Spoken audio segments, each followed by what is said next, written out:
नमस्कार मंडळींनो, मी मंदार शेट्टे. तुमका माहितीच असताना आपलो लाडको यूट्यूब चॅनल कोकण साध या यूट्यूब चॅनलचे 3 लाख सबस्क्रायबर पूर्ण होतील. त्यासाठी कोकण साधचे खूप खूप अभिनंदन. आणि 1 मार्चला 10 वर्धापन दिन सोहळा असा, तर 10 वर्षा पूर्ण झाली आहेत.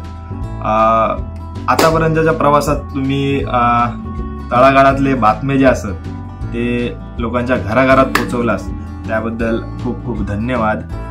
असेच बातम्या आमच्या घरादारात पोहोचवत राहा आणि तुमका पुढील वाटचालीसाठी खूप खूप शुभेच्छा. धन्यवाद.